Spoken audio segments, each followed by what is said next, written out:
पुन्हा जर तू दुसऱ्या मुलीसोबत दिसलास ना तर तुला संपवेन मी तिथेच, अशी अर्जुनने सचिनला शेवटची ताकीद दिली आहे. श्री स्वामी समर्थ प्रेक्षकांनो, आता अर्जुनने सचिनच्या कानाखाली वाजवल्यानंतर अर्जुन विचारतो, कोण होती ती मुलगी, तुझं अफेअर सुरू आहे? तर सचिन म्हणतो, अगदी अफेअर असं नाही, पण भेटतो आम्ही. तर अर्जुन विचारतो, कधीपासून सुरू आहे? तर सचिन म्हणतो, आधी आम्ही ऑनलाईन भेटलो, मग मी इंडियात आल्यावर रेग्युलरली भेटायला लागलो. हे ऐकून अर्जुनच्या तळपायाची आग मस्तकात जाते. तो म्हणतो, म्हणजे चेन्नई, दिल्ली, मीटिंग्स हे सगळं खोटं होतं तुझं?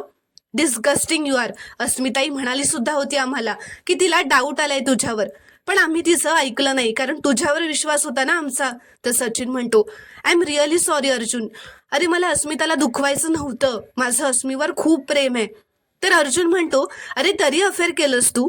सचिन म्हणतो, अर्जुन प्लीज चिडू नकोस, शेवटची चूक समजून माफ करून टाक प्लीज, मी पुन्हा हे कधीच करणार नाही. तर अर्जुन म्हणतो, अस्मिताई जर आता प्रेग्नेंट नसती ना तर तुला फरफट तिच्या समोर नेलं असतं, तिच्या पाया पडायला लावलं असतं, आणि तिने जरी तुला माफ केलं असतं ना तरी मी तुला कधीच माफ करणार नाही.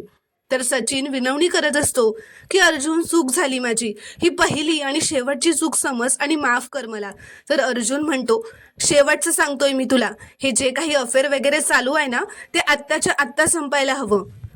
पुन्हा जर तू असं काही केलंस ना तर गाठ माझ्याशी आहे. तर सचिन म्हणतो, नाही नाही, आता मी तिला कधीच भेटणार नाही, ही माझी शेवटची चूक समज. तर अर्जुन म्हणतो, पुन्हा जर तू मला दुसऱ्या मुलीसोबत दिसलास ना तर तुला संपवेन मी तिथेच. अशा प्रकारे आता अर्जुनने अस्मिताताईमुळे अस्मिताकडे बघून सचिनला शेवटची ताकीद दिलेली असते. तर प्रेक्षकांनो, तुम्हाला जर का हा शॉर्ट रिव्ह्यू आवडला असेल तर व्हिडिओ लाईक करा व चॅनलला प्लीज सबस्क्राईब करा.